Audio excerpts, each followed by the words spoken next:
while you're finding your table, so I'll take this first opportunity to say thank you to our sponsors tonight: Panhandle Printing, Crop Production Services, QIS, Apollo Med-Flight, Seaboard Foods, PTCI, and our major sponsors, Dr. David King and Hitch Enterprises. Would you give them all a hand, please? We appreciate that. All right, let's start off with a welcome and introduction from our Fire Chief, Dean McFadden. Chief?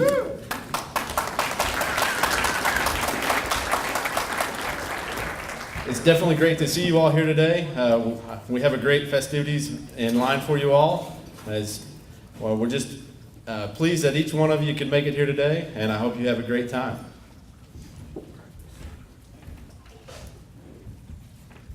That was nice and short. Thank you, Chief. That's good. All right, and now let's start with an invocation. I'd like to invite the pastor of the Victory Memorial United Methodist Church, Reverend David Player.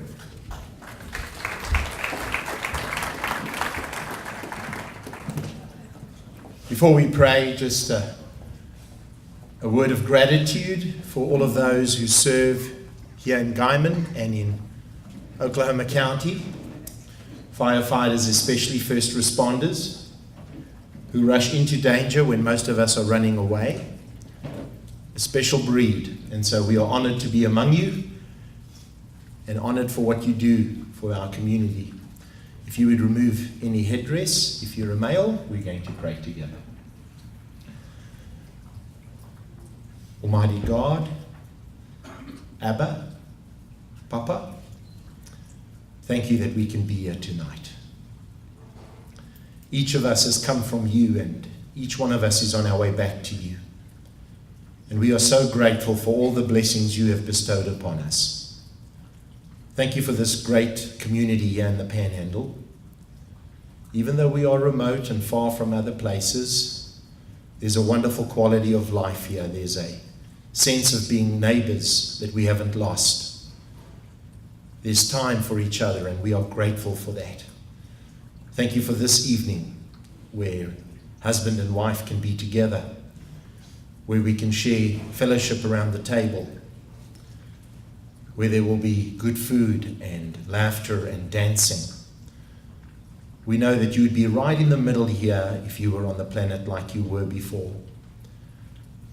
You're a God of joy, a God of blessing and goodness, and we are so glad to be a part of you tonight. Draw us all a little closer to you, a little closer to each other. Bless all the preparations, bless the food to our bodies. Make us a blessing to those that we meet tonight.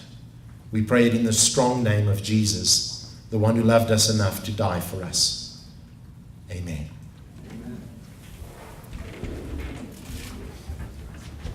I know some of you are wondering, South Africa is where that very cool accent comes from. All right, I'd like to invite now the Guyman Fire Department Honor Guard to present our colors.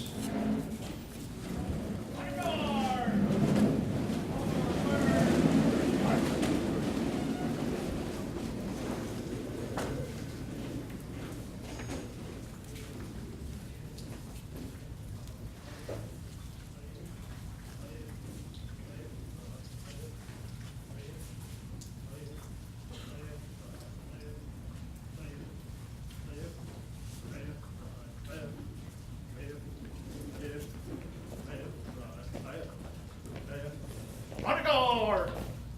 Halt!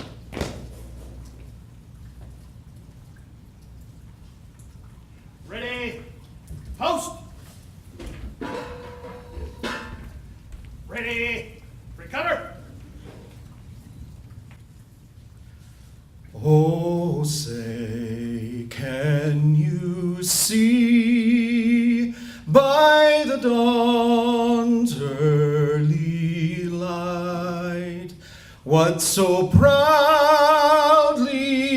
we hailed at the twilight's last gleaming, whose broad stripes and bright stars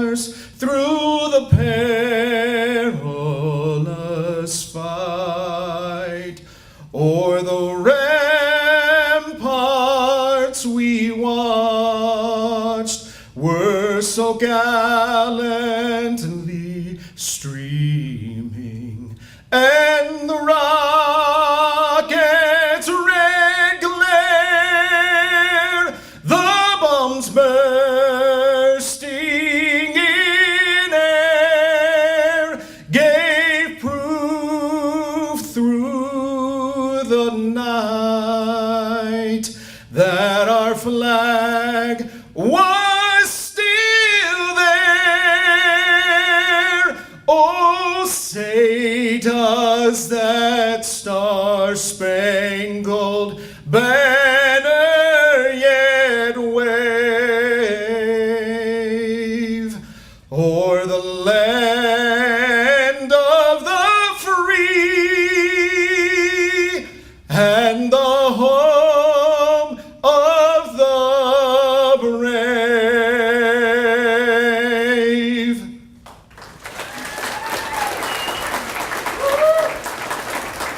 Bodyguard! Left, ice! Forward, march!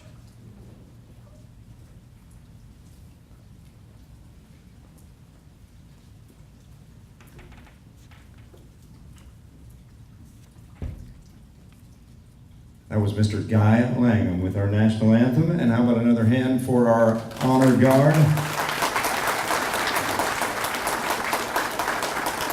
What a blessing it is to live in a country where we can start by honoring our flag and honoring our God. All right, it's dinner time, so take your seats. We have some awards that we're going to present for the fire department this evening, but before we do that, if you could indulge me for just a moment. You know, this celebration, this event every year is all about honoring heroes. And we're lucky to live in a community that has plenty of hometown heroes sitting right here in this room. People that think about more than just themselves, and give back their time, their money to their community. And so I'd like to recognize some of those. If you are either a current or retired law enforcement or military member, would you please stand? Any current or retired law enforcement or military, please stand at your table.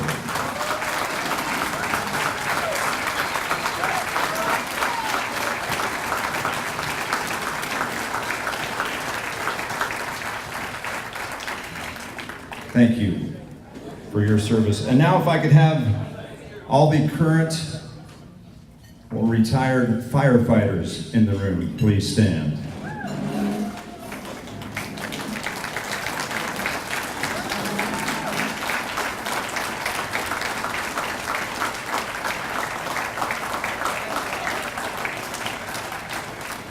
And now some at the Guyman Fire Department would say the biggest heroes of all. Could I have all the firefighters, either current or retired's wives, please stand?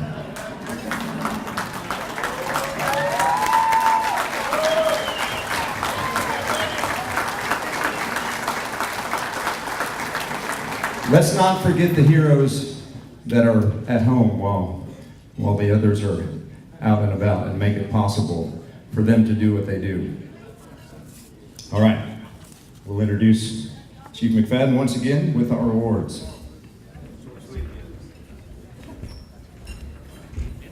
Again, thank you all for coming. It's a great honor to be up here with such a great department, the great staff that I have that work with us every day. And we have Scott Lathrop, who is our training chief, who has brought our department to new heights.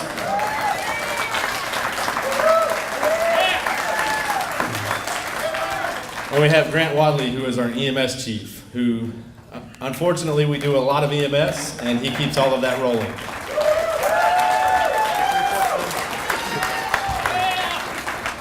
Wadley says, for all the paid guys, make sure your reports are done. So, again, thank you all for coming. It is a great deal to be here. A lot of people wonder why Guyman, Oklahoma has a ball honoring 9/11. Again, there were 343 firemen that lost their lives on September 11th, along with many other citizens of America that lost their lives. So it is very touching to the firefighters that we remember those that lost their lives. Danny can attest that when we had the Oklahoma City bombing, New York were some of the first people down here to help us during our time of need.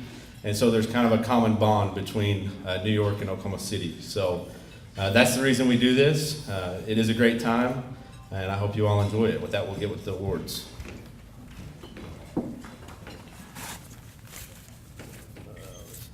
That one.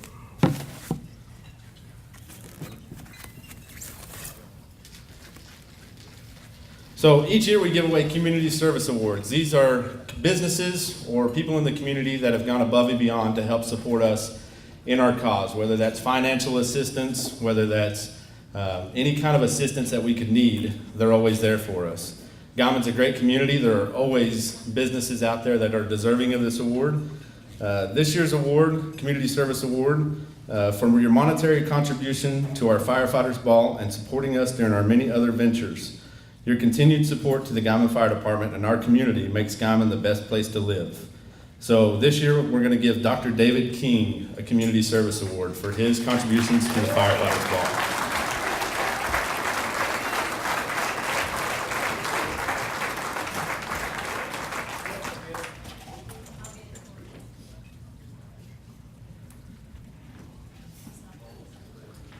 I'll do that one again in a minute when he's here.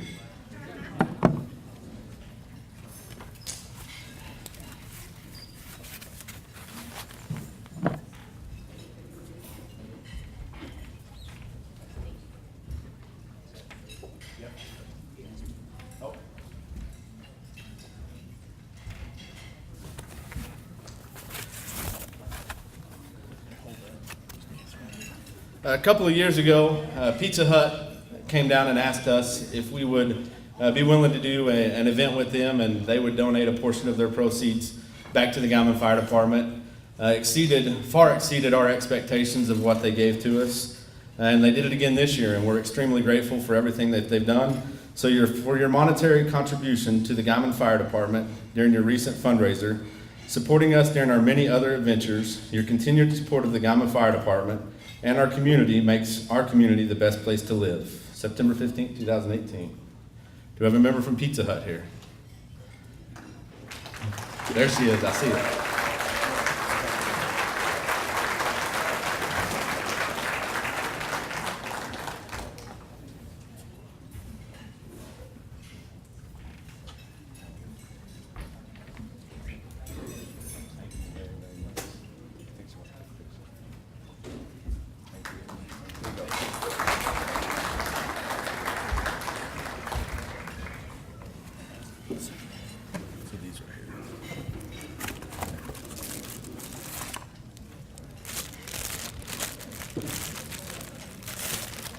So this year I'm going to call two guys up to the podium at the same time.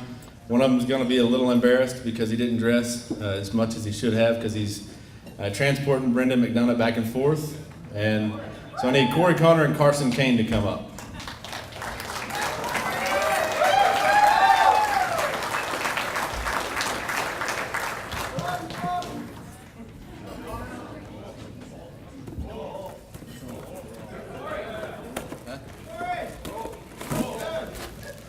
So each year we have a Kenny Huckins Memorial Golf Tournament. This year, it'll be funny to some of the inside people, but it got talked about being canceled for about 5 seconds. And Carson Kane and Corey really stepped up and made this one of the most successful fundraisers ever. So for your leadership and commitment to the department and for the hard work and dedication to the Kenny Huckins Memorial Golf Tournament and making it a huge success. Carson Kane and Corey Connor will get the Distinguished Service Award.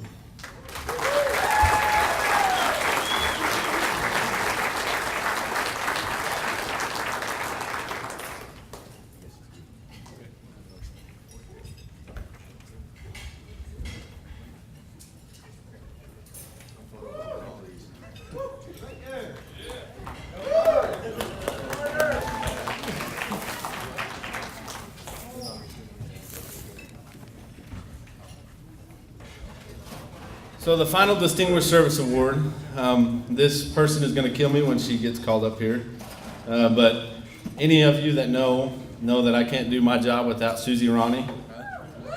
So, Susie, if you'll come up.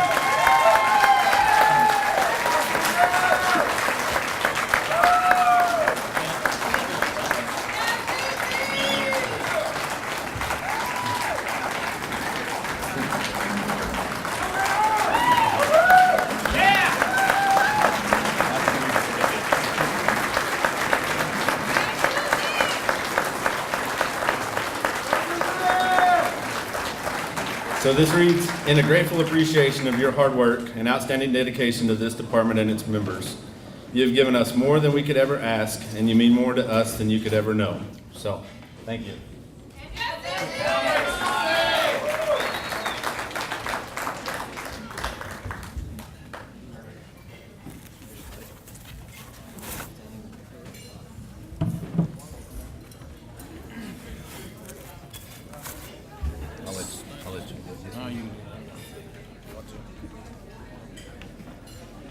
So we started a new thing last year, well, 2 years ago, 3 years ago, that said, if you win the award the next year, you have to be on the committee to help pick the next year's award. So unfortunately, people like Joe Ballard can't get it 7 times in a row, so his record will never be broken again. So with that, there was some large discussion on EMS Provider of the Year. We've had several people past paramedic. We've had paramedics that have really come into their own and become great stewards of our community and great people that really have learned medicine and really help treat people correctly. So with that, Jacqueline, if you'll come up. Unfortunately, Jackie is leaving us.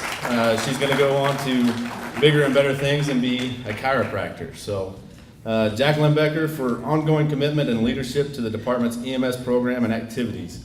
And Wadley said your reports are done and they're great.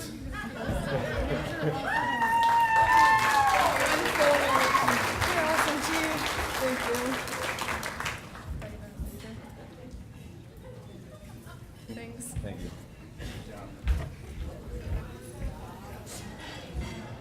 So each year, some of you that don't remember and we don't want to ever forget his name, we give away the Nick Jones Memorial Firefighter of the Year. Nick Jones was bigger than life. He was 21 when he was a firefighter who passed away in Guyman.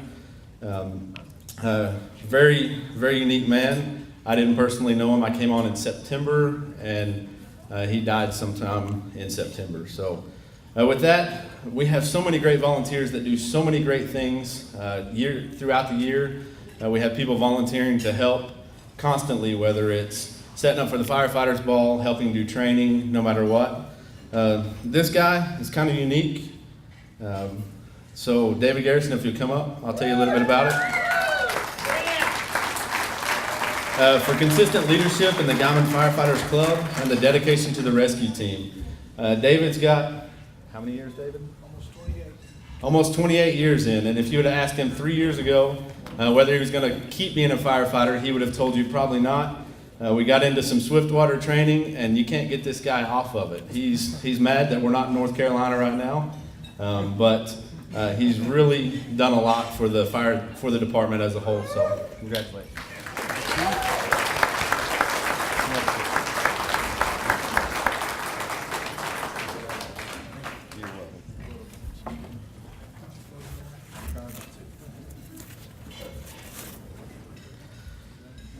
So the last award of the year is the Firefighter of the Year, the Career Firefighter of the Year. This guy has come in, he's hit the ground running. He's done great things within the department. He's always good for a laugh, no matter what. So Adrian Herrera, if you'll come up.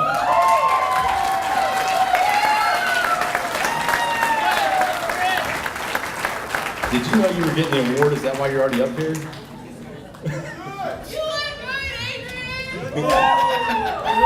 So, for your countless hours of hard work and dedication to the Guyman Fire Department by taking the initiative to get things done. Thank you, Adrian.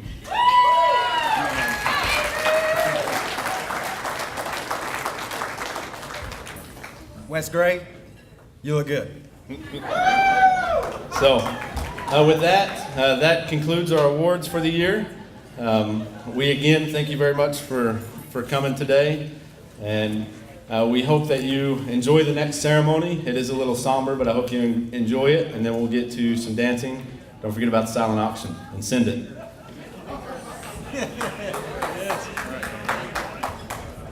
What?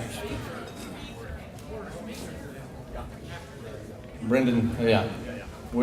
We got it.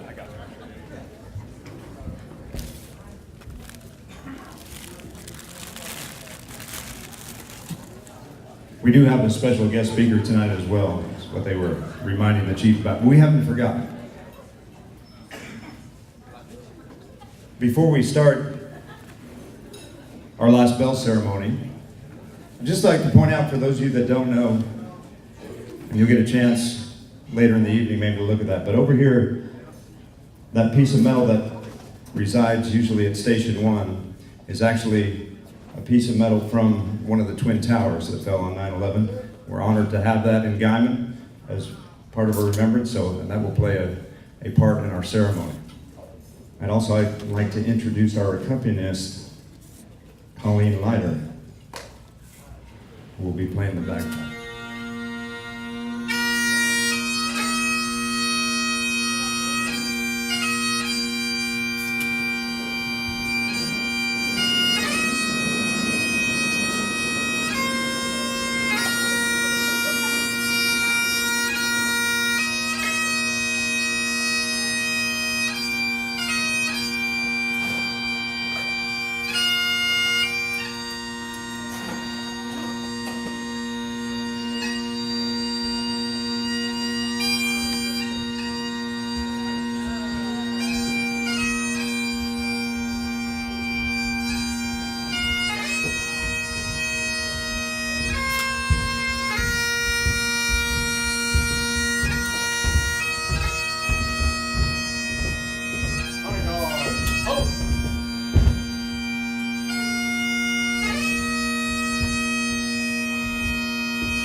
Praise and colors.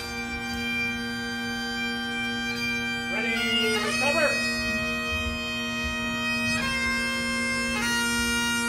Prepare to fold.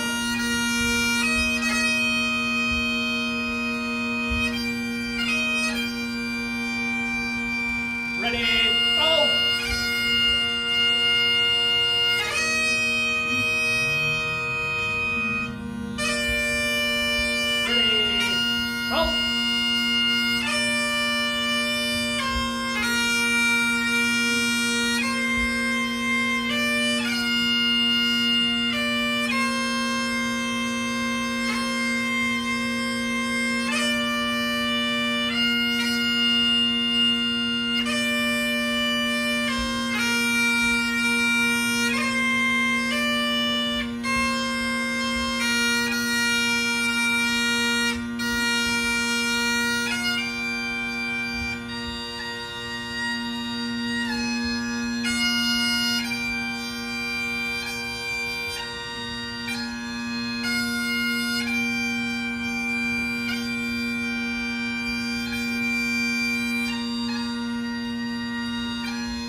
I want to say thank you to the fire department and thank you to all of you for that moment of tribute and remembrance.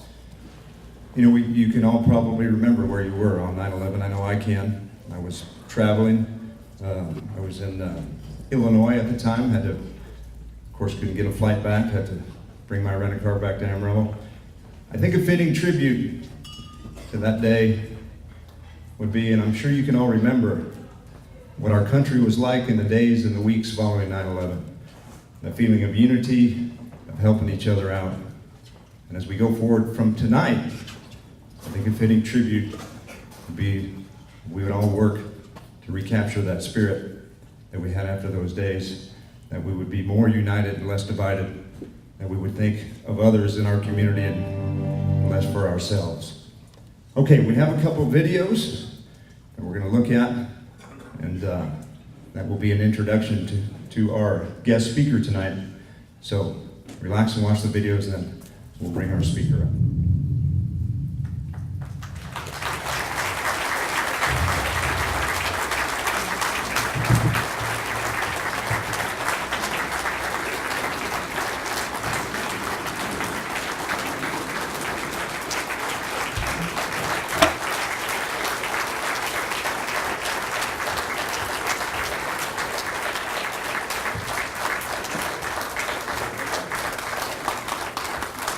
Please.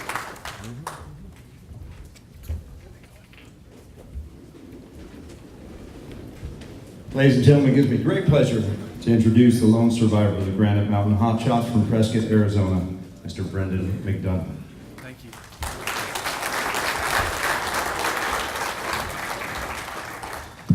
See if I can figure this out. Just a fireman, so not the smartest tool in the shed.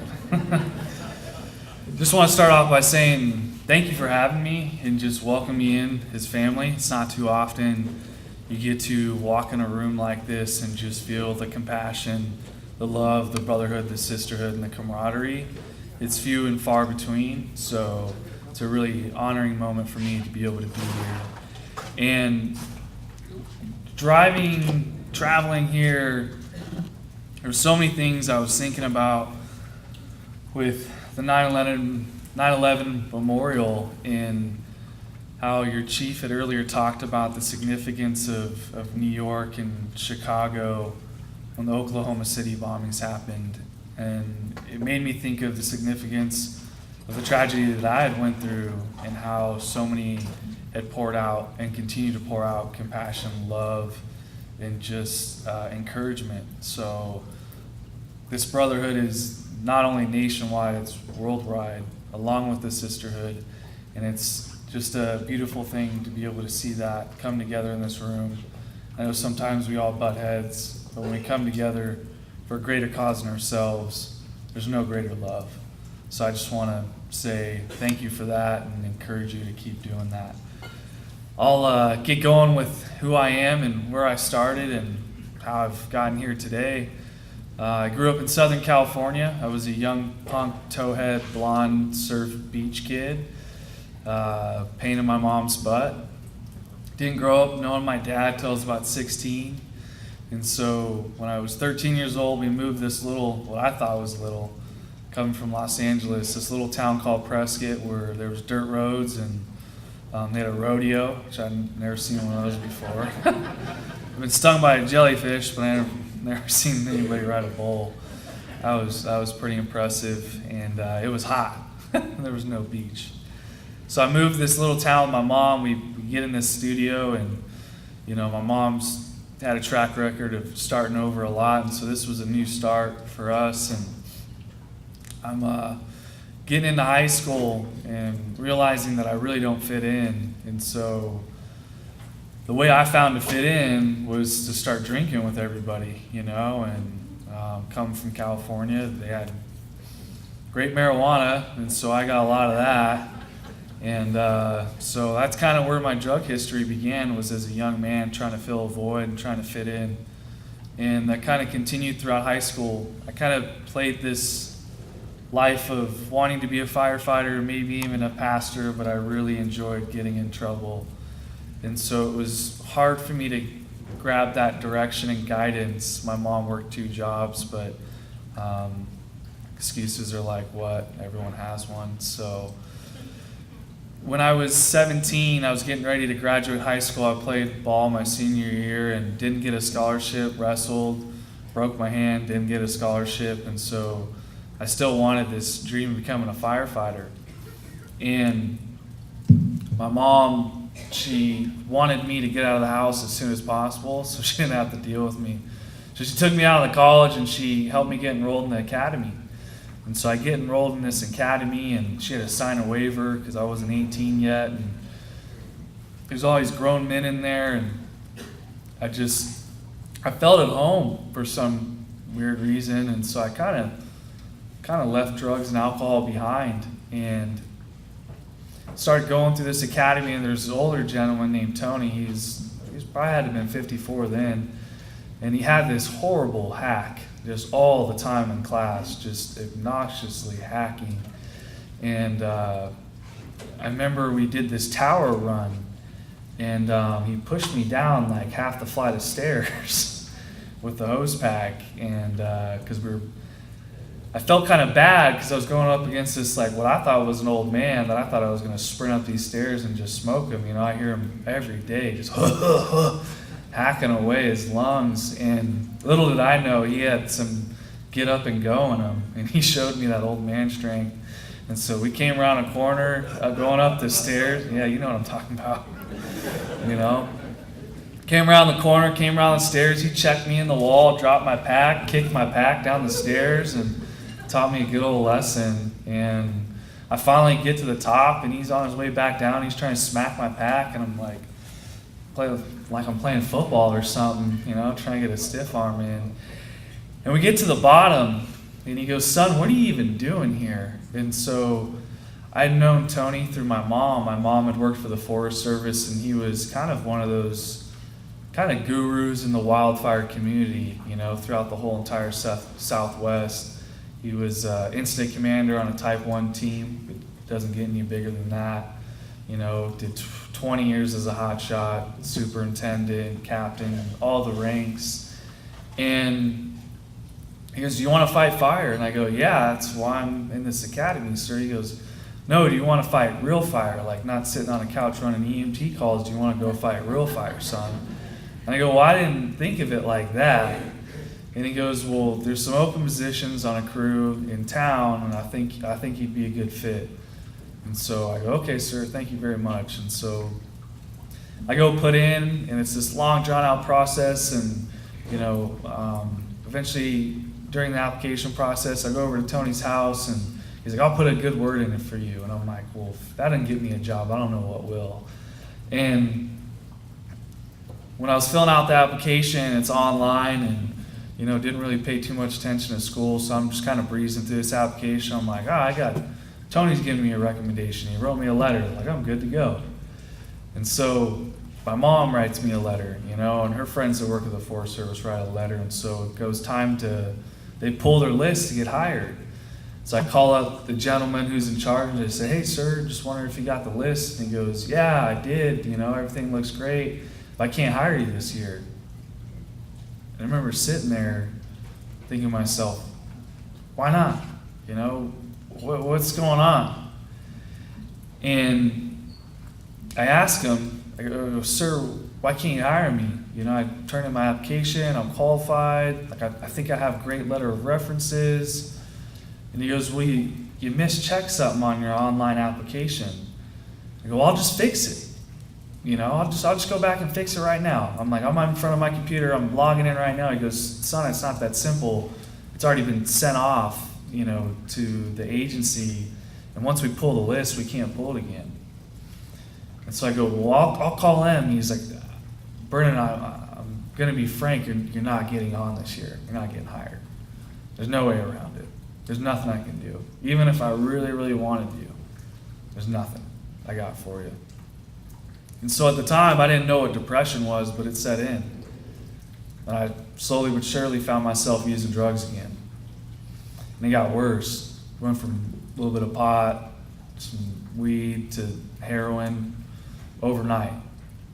And I was running with people that I shouldn't have been with, and I was not in a good place. This was about September 2010. And I'm working construction, just kind of building, houses, just learning the trade, not really any good at it. I was talking to Corey earlier, like maybe by eyesight the door would look kind of level, but if you put a level to it, I'd definitely get fired. So just got really good at moving a lot of lumber and picking up trash. And just kind of played through that job. In December, one of my best friends is in town. He got a full-ride scholarship to play to wrestle for Montana State University. And his coach, our coach was his dad. So his dad's in town, he's in town, and he's like, hey, meet us at our other coach's gym. I'm like, okay, awesome, we'll work out, and maybe this will be what I need to get my stuff together. And so we're lifting, and his dad's at, Brennan, what are you up to? And, I'm obviously not telling him to use some drugs, but I'm trying to get hired on the fire department, I'm going to go back to school, and he's kind of nodding, shaking his head. I could see him just sitting there saying, like, that's the same story you gave me in high school, and look what you're at now.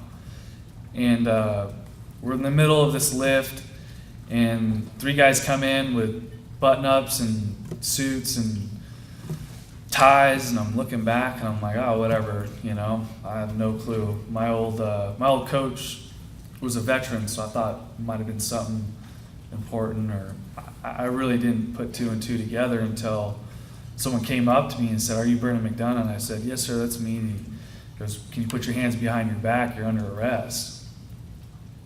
And I'm shocked. And my best friend's there. He's doing great in college, doing well. Just ranked nationals. His dad's there, my other wrestling coach. And I'm putting my hands behind my back. I'm getting arrested. And, the shame just hit. And that was about a week before Christmas, and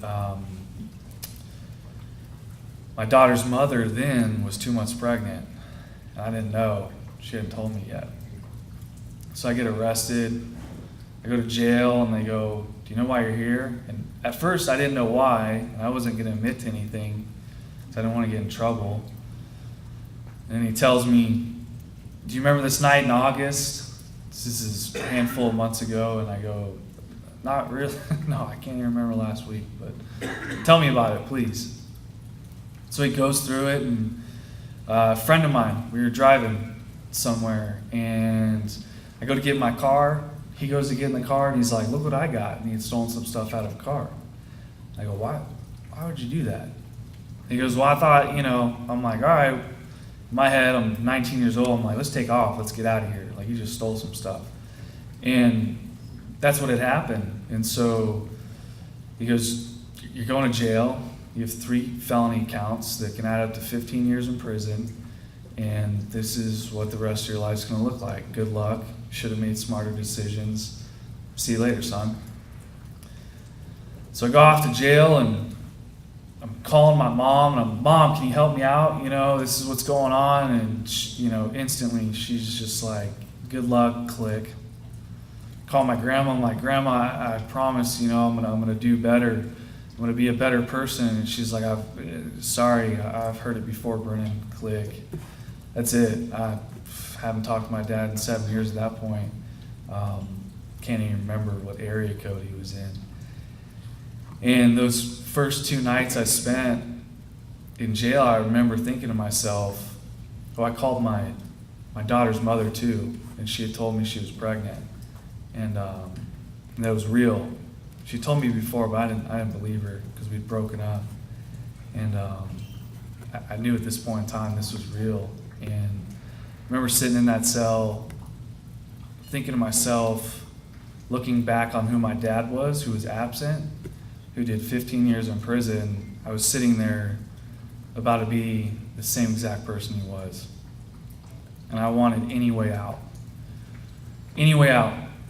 I thought, how can I commit suicide in this jail cell? I don't want to do this. I don't want to repeat history. And I go to court the next day, and I have this public attorney, and he's actually trusting me, I think. And he's like, well, what happened? And so I tell him what happened, and I tell him about, the fire academy, and I tell him about how I played football and how, if I'm given a second chance, I won't let you down. And so he goes, all right, I'll take it to the judge. So we go to the judge, and the judge is kind of looking at me and looking at the certificates, the few of them I do have, and he goes, son, what do you want to do? And I said, I just want to be a dad that I never had. He goes, well, what do you want to do for a living? I said, I want to fight fire. I want to serve my community. I want to help others. I want to make sacrifices for other people besides myself. I'm tired of being selfish. He goes, okay, I'll give you a second chance. I'll let you out. You'll be on probation. If you do your thing, stay clean, stay out of trouble, these felonies will go away and you can eventually get hired on the fire department. So I go, thank you, sir. He said, there's a catch. You come back in here, I'll give you the 15 years plus a maximum for whatever you're coming back for. Whether that's a violation of probation, whether you show up late, I really don't care what it is. Don't let me see you again. So I went home, walked 2 hours from the jail to Prescott, and continued my spiral. And somehow God continued to keep me in his grasp. And I got enrolled in my EMT class and started doing that. And I remember towards the end of the semester, somehow I'm passing this class. And many of you know if you flunk like one test, you're out. And I flunked like half high school, so it wasn't looking too good for me. And I hear a bunch of these guys talking about openings on this hotshot crew, and I go, man, I love that. That's what I want to do. That's a good way to get in. I can't get hired on the city side because I have this felony, but these hotshots, like, they'll almost hire anybody. Like, you gotta be a billy goat to do that job, so I might have a shot. And so everyone that was talking about the open jobs, they didn't like me, so they didn't tell me about it. Told everyone else in the classroom, minus me, but I was still there. They just made sure I knew that they didn't want me to walk in the door. So those of you seen the movie, it played out just like that. Next morning, I go to walk in the station. I'm like, hey, y'all still hiring? And they're just like, what? Like, kid, don't you know we know who you are? What are you even doing here? I'm like, all right, I get the hint, As I'm going to grab the door, out walks my superintendent, Eric Marsh, and he goes, son, we got one slot. Can you do an interview? I go, yes, sir. And in my head, I'm thinking, next week or something. I got a tank top on. I was just working that morning, Oh, this is funny. He'll love this. I can't believe I'm about to tell this. Before I walk in, I go tuck my tank top in because it made complete sense. But I went to untuck it. I was like, what are you doing? Like, why are you tucking in a tank top? Stupid. I got like paint all over my pants, from working. And I'm like, you're not even presentable. Just like, what do you got to lose? And little did I know, the back of my tank top was still tucked into like my underwear. And I didn't find that out until after I got hired. And that carried on for a long time as a lasting joke. Like, hey, Brennan, make sure your shirt's not tucked in your underwear. I'm like, I get it. Like, I've grown up a little bit, And so I'm sitting in this interview, and he's asking me all these questions, and I'm answering to the best of my knowledge. And he goes, what about your driving record? I'm like, I had a suspended license, but I paid the ticket. It's good to go. I just got to do traffic school. And he's like, all right, you're not going to drive anyways. I go, oh, what would I be doing? He's like, working really hard and not doing anything else. I'm like, okay, yes, sir.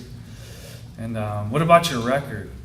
And I go, I have this felony, but if I complete my probation, my community service, it's gone. Like, it won't even show up again. And I just see, like, he literally rolled his eyes right in front of me. I'm like, oh man, I'm doomed.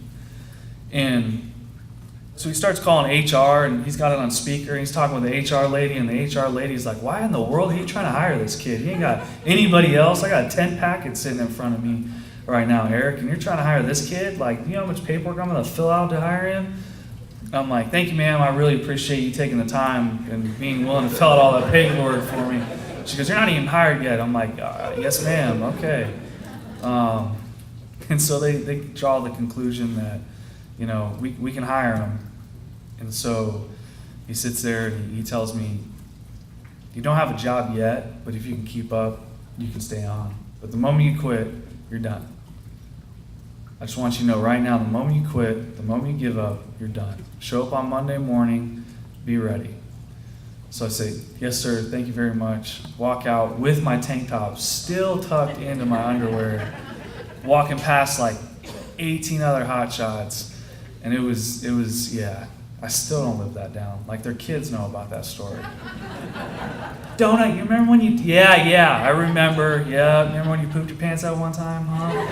You know, but, so I go home and the time I was living out of my car, so I go to my car, call my mom. Hey mom, I got hired. And she goes, oh, okay. Like she had heard it before, you know, second chance Brennan, third chance Brennan, fourth chance Brennan. It's like, all right, you know, called my daughter's mother and said, hey, I got hired, really excited. And her parents go, you know what, Brennan, you know, you can move back in, you know. And I'm like, all right, thank you, I really appreciate it. You know, I won't let you down, you know, like I'm sorry.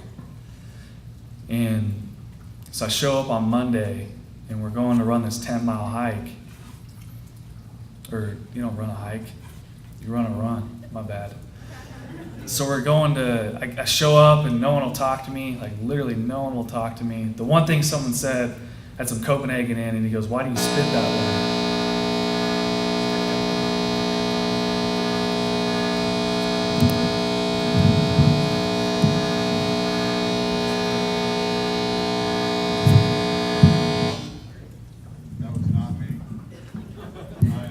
That was that guy in the red over there. He just had free drinks on him, I think. They're gonna take you serious. I know, that's the funny part. Oh, jeez. So, we're getting ready for this 10-mile run, and yeah, the one thing someone said to me was like, why do you spit that way? I'm like, how am I supposed to spit Copenhagen? And he just walked away, didn't even explain, just wanted to rag on me. And so we start running, and you know, I'm trying to stay up in the front, I'm trying to prove that I'm worthy, and then we get like a quarter mile of the way in, and I forgot I'm a drug addict, I'm still detoxing. I haven't ran more than 5 miles since like high school. And so I fall all the way to the back real quick, within that next half mile. And our superintendent stayed back, and I was like, you know what, he's kind of in his 40s, maybe he doesn't run much. Maybe he's more like a logistical thinker kind of type, you know? He's got the plan up here, you know, and it's not down there in his legs. And so I'm about halfway done, and I'm coming up this little hill, and I'm just beat red. I'm dying. I'm feeling it. I'm hurting. And at that point in time, my daughter's about a month old. I'm just trying to think about her and just trying to push forward for her. And I get to the top of this hill, and I see this other really steep hill, and we call it Heartbreak Ridge, you know, pretty much on all fours.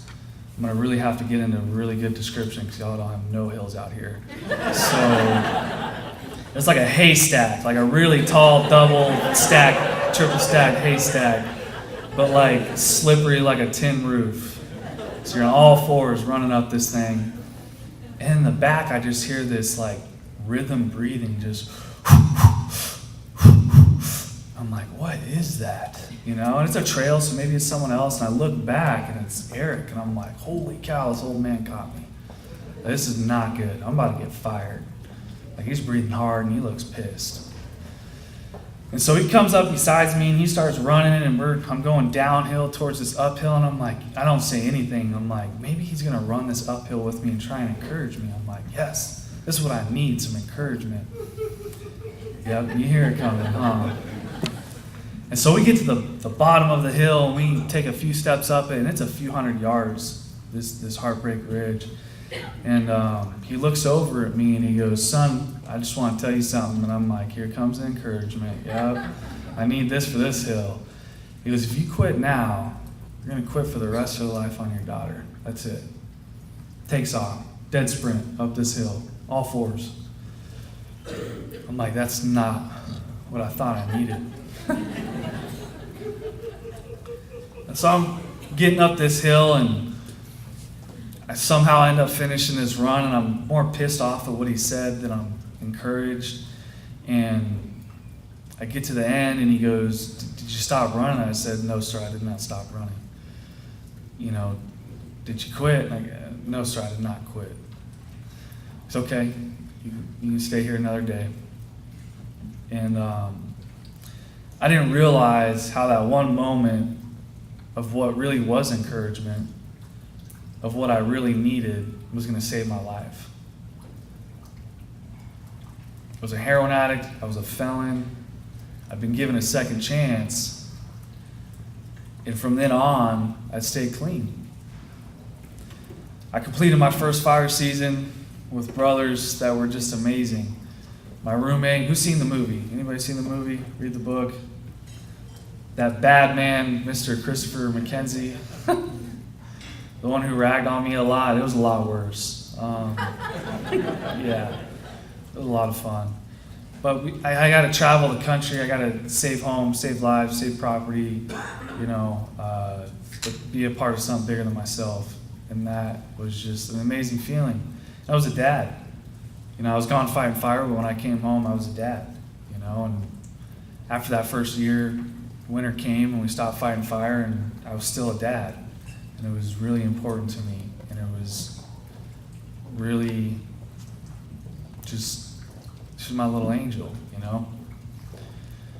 I get in my second season, and I'm starting to get some responsibilities, and we're having a lot of fun, and Chris needs somewhere to move in. And so I'm like, yeah, sure, man, like, whatever. You know, you can come move in. And within like weeks, my daughter kind of just like sucked us together to be this like heterosexual couple. Because I was single at the time.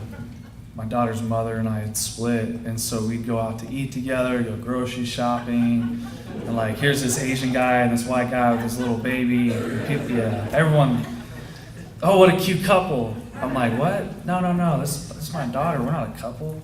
No, you two. I'm like, no, not even close. Like, but y'all said you sleep together. I'm like, on a fire, like in separate sleeping bags, we sleep together. And there's this moment I'll never forget. I'm running downstairs to do laundry, and Chris is like, oh, I can watch Michaela. And I'm like, okay, all right, I'll trust him on this. And so he gives her this big old Costco-sized bag of the veggie straws. And I'm like, that ain't gonna end well, Chris. No, I got this. And he's in there doing dishes, cleaning. It's like a married couple. It was pretty funny. I look back on it. And I come back up, and he's got the vacuum out. I'm like, what happened, man? There's veggie straws everywhere.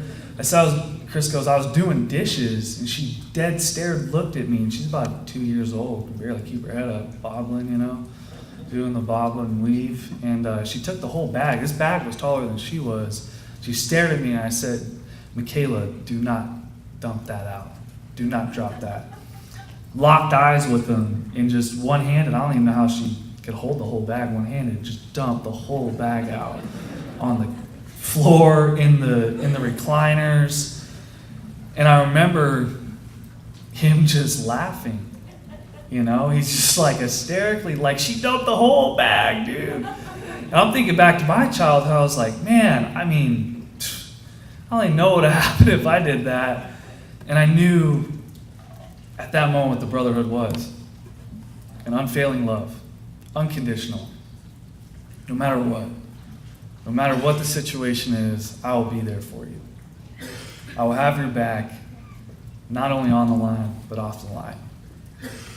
And it was just one of those really powerful moments that kept me in it. And so we go on, we have a amazing friendship. My second season, we're traveling, and you know, life's going really well, and I'm starting to looking at getting full-time so I can get some benefits, and our probation's done. I ran into my arresting officer, and he's like, man, I'm glad I didn't bet you money. And I'm like, I wish you would have, because this would have been a good told you so moment. He goes, no, it is. And I go, all right, well, I told you so. I was going to do something with my life. And he was like, what? And I was like, I'm off probation. That's not a violation. Like, I can tell you. But we ended up having a really good relationship and still stay in touch today. He calls me down to juvie, and I'm like, all right, yep, I know where these kids are at. But I get into my third season, and it's just something that I'm in love with. I'm sitting there, and I only have one fireman in my family. It's my Uncle Tony. He's from Massachusetts, Marine Corps, Vietnam vet, 25 years as a firefighter in the back seat. They could not pay him enough to promote. And I wanted to be just like that.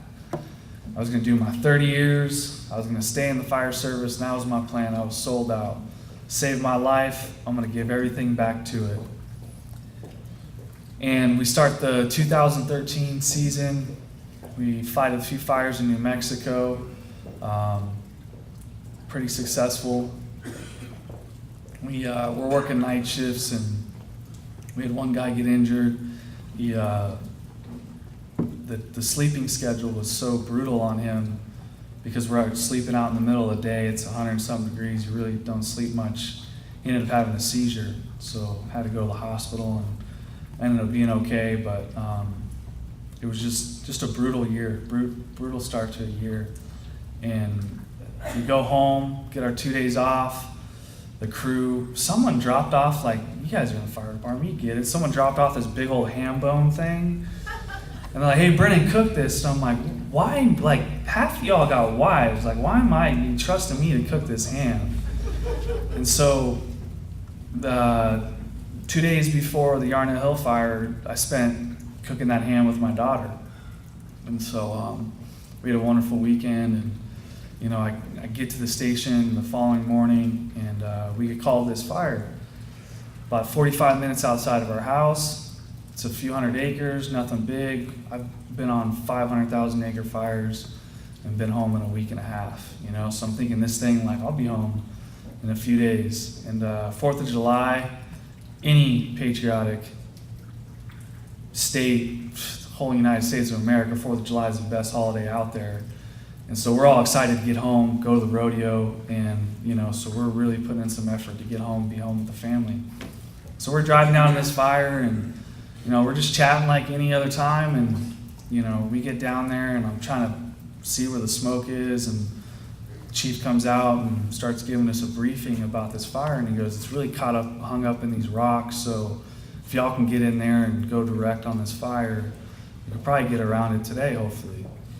And so we start driving up there, and we get out of our buggies, and we start hiking, and it was hot. It's about 10 o'clock, it's already about 100 degrees, humidity's up. Arizona, we have no clue what humidity is, so we're sweating pretty good. So we get to the top, and this fire is still kind of just chunking away, nothing really crazy, you know, can't even see any flame length at this time. And my superintendent and captain go, hey Donut.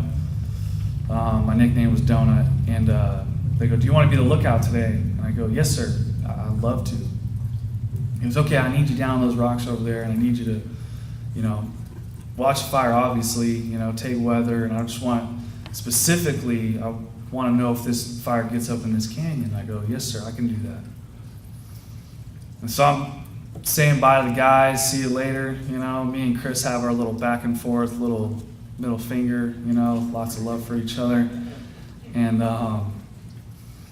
I get on down to my spot, and it's about noon, about lunchtime, so opened up a good old MRE and started eating. And the fire now, we're on the south end, and it's on the north end.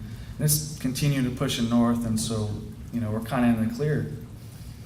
And as the day transpired in Arizona, every year from about late June to September, we get monsoon seasons, these torrential rains that come through. And if you haven't seen it, something truly to experience. Not outside hiking like Corey and his daughter experienced with a flash flood, but it's just something that's magnificent and beautiful. But it's about 3 o'clock, and we start hearing this weather coming in, that there's a storm coming in. I can see off in the distance some clouds building, and so I talked to my superintendent. He goes, no, I see it, I hear it. You know, I got an eye on it. You know, we're just chunking away at this line. We'll just keep going, and, you know, we'll keep reevaluating and reassessing. So later in the day, we get this radio call. It's about the third weather report now that the winds are going to completely turn around and that it's going to bring gusts of about 50 miles an hour. And so I'm sitting there thinking, this is going to bring some serious rain. Like it's going to come down today. And I talked to my captain and my soup, and I'm like, hey sir, this is what's going on with the weather. What do you think? And I'm like, we're gonna hold off. We're not gonna move any further right now. We're gonna kind of see what this weather does. And I said, you got about an hour before the storm even hits the fire. So I got some time. And so the fire starts shifting and it starts turning, and but it's still moving pretty slow. And within another 5 to 10 minutes, it really started to pick up and started to get moving. So my captain calls down to me, he goes, hey, Donut, it's time for you to get out of there. And, for those of you who've seen the movie, that moment when I get off that lookout station, it's a little dramatic, but, when we were on our way out, we did get cut off. And so luckily, fortunately, we made it to the vehicles. And so I relayed that to my captain and soup, and they're still a good distance off, and, they're sitting there. They're going, we're going to start making our way down our escape route. This is only about 15 minutes into this hour and a half time frame they were giving us. And as I started to see this fire turn, we started to lose homes. It started to really pick up in intensity. And my brothers were about 18 minutes away from their safety zone. And so I'm sitting there thinking they still got another, 30, 40 minutes at least. They could walk twice as slow and still get there. And as I'm watching these homes start to burn, I'm thinking of where they're at, and I'm like, they left quite a while ago. They should be good. And what we didn't know is there was 2 storms coming. What the first storm had done was that little switch. What the second storm had done had brought the gust. It went from losing 5 homes to 30 within a few minutes. And I remember hearing my brothers over the radio talking about deploying their fire shelters. That's when it kind of hit me that they were not in a good situation. They are trained. We are trained to do that. Just like a RIT crew and structure, we have these things in place for safety. But what was supposed to happen within, an hour happened in 15 minutes.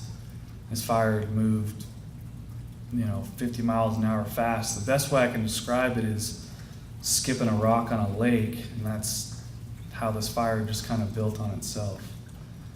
And I'm remaining hopeful, and I'm praying to God, please protect my brothers, keep them safe. And at this point, all personnel is on a standstill, trying to get everything ready for medical when this fire passes.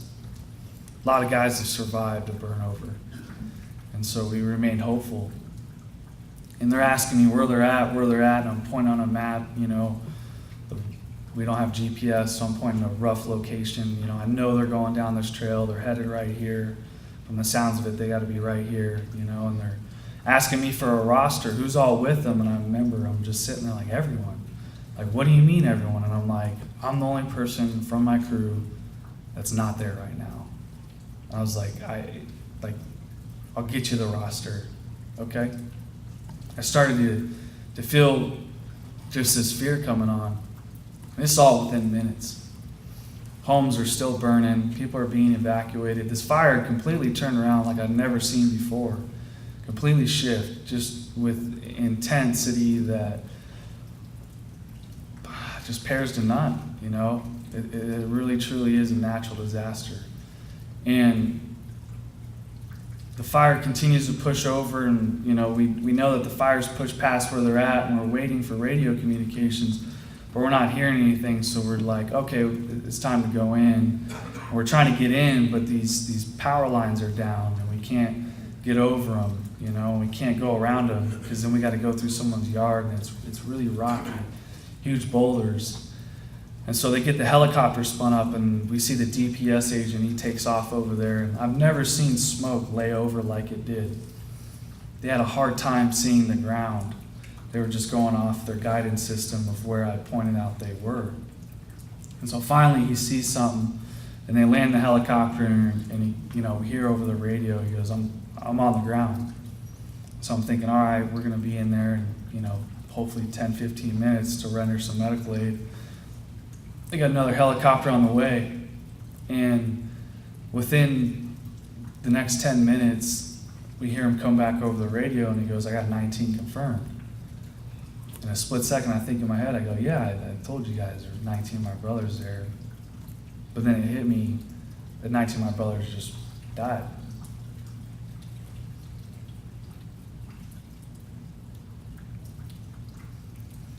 I've never felt so hopeless. Even seeing my dad leave, my mom leave, walking in and out of my life, I've never felt so abandoned and so alone. I never wanted to be there with somebody so bad. There was other fathers on that crew. There was rookies. There was 2 guys that I helped get on the crew. I've never felt so responsible for something.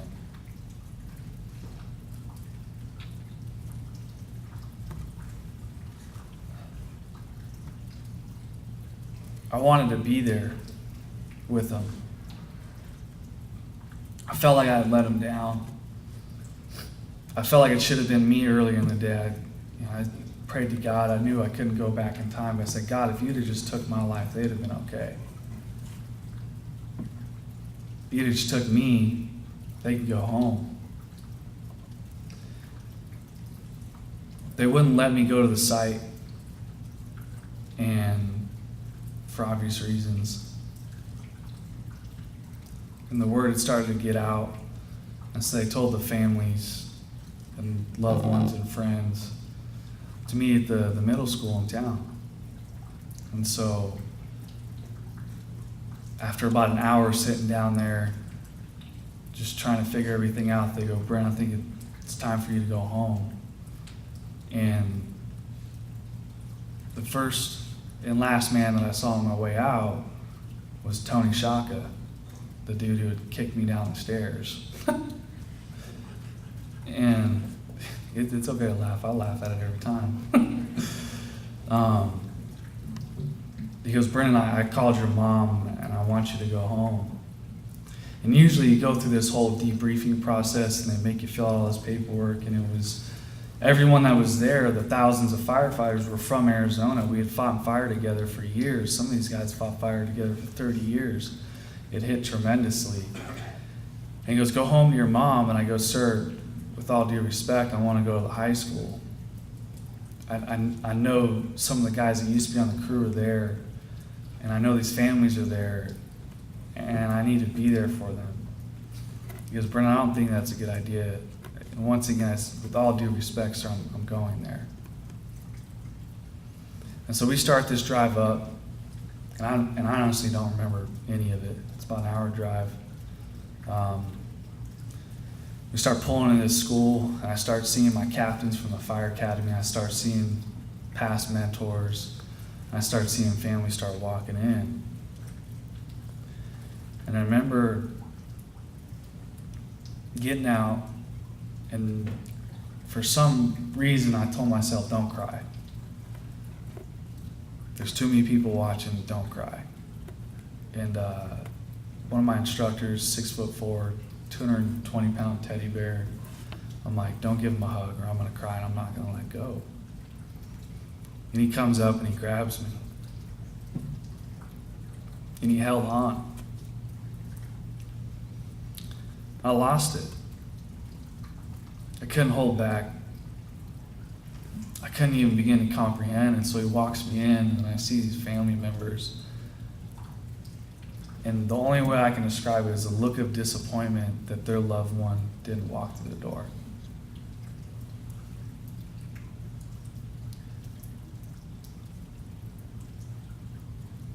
I couldn't imagine what they felt. but I know how I felt, and it wasn't great.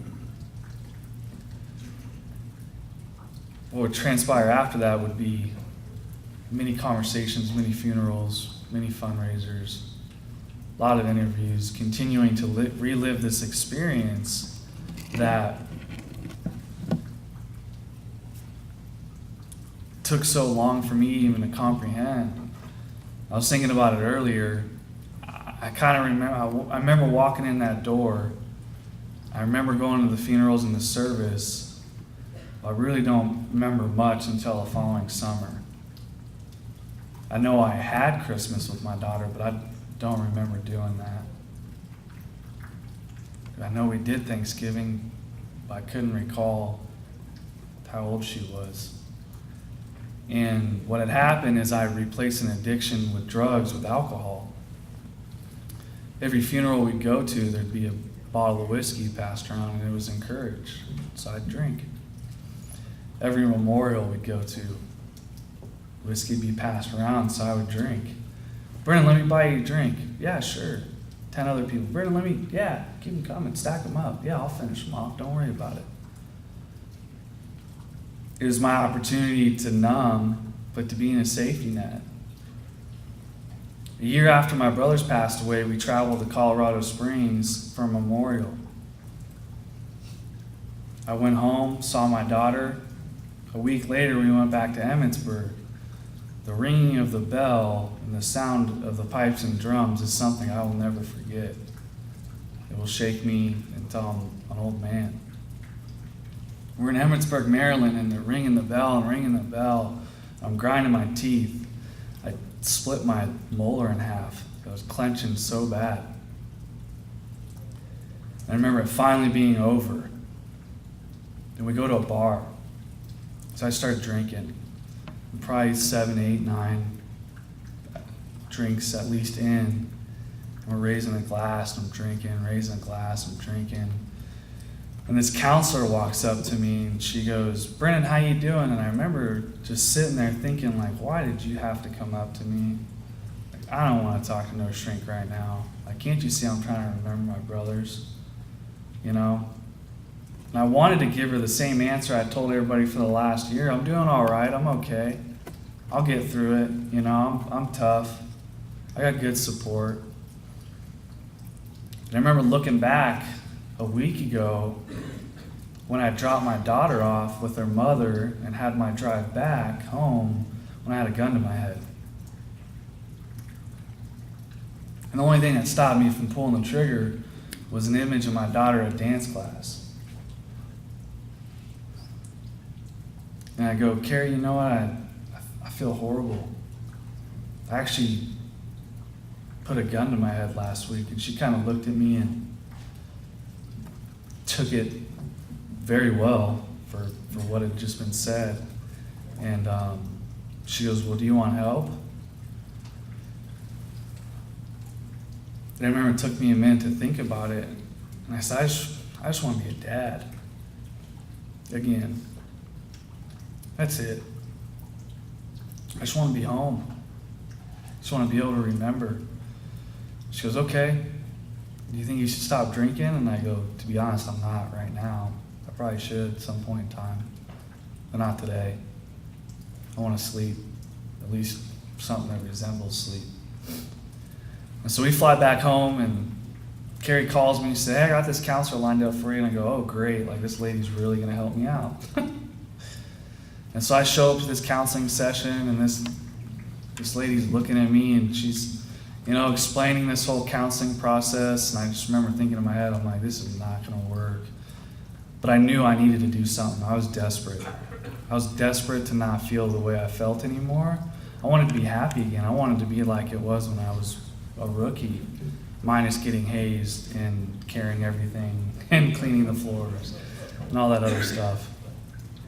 But I wanted that love and compassion back. So I remember showing up the first few times, and I couldn't really even understand my feelings. And then she just hit me with, you know, the same statement that my superintendent had hit me with when I went on that run. Brennan, if you don't get through this, you're not going to be the dad you don't want to be. And I hate to be so frank and honest with you. You're not going to make it if you don't start opening up. And so we dove in. I dove into the things that I witnessed, the things I experienced, going to the mortuary, identifying my brothers, finding dental records, those things that haunted me that I couldn't deal with, that didn't allow me to sleep. I'd finally opened up about them. I finally told somebody. I thought I was going to take it to the grave.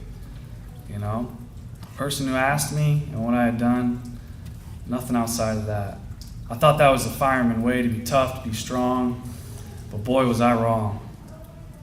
This counselor ripped me to shreds.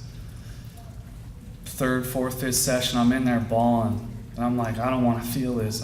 God, I don't want to feel this. Please, Lord, do not make me feel this again.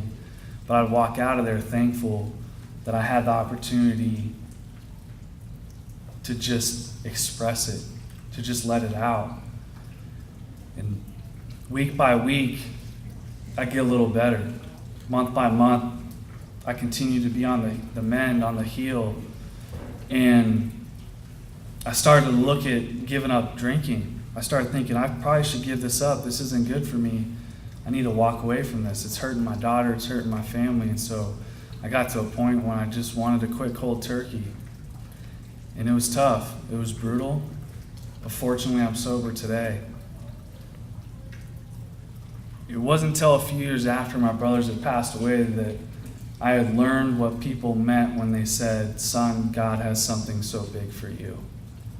And I thought I was supposed to be the next fire chief by the time I was 27, which was not going to happen. I thought I was going to come up with this crazy invention or, save someone's life or do something. And what it was that God told me, you have this platform, now go out and share your story to encourage others. I remember thinking, that's all you want me to do? That's it. I was a hotshot. Talking with God about this. I'm like, I could do a lot more. What do you want me to do? You want me to go run a marathon? What is it? What do you want me to do? Maybe not a marathon, but a Tough Mudder or something. And I just was continually pushed. Just get out there and help people. And so I opened up this drug and alcohol treatment center. And I said, all right, God, what else do you want me to do? He goes, well, now, you open up one for civilians. Now you know how to do it. Now go open up one for first responders and veterans. I started filing paperwork last month. And it continues to just be my driving force. Not the pain anymore. So many times we find ourselves being driven by pain. Today I get to be driven by happiness and joy and the fulfillment of being able to live another day. And being able to come to an amazing event like this, shed some tears, and just have a sense of community here, a sense of brotherhood and sisterhood.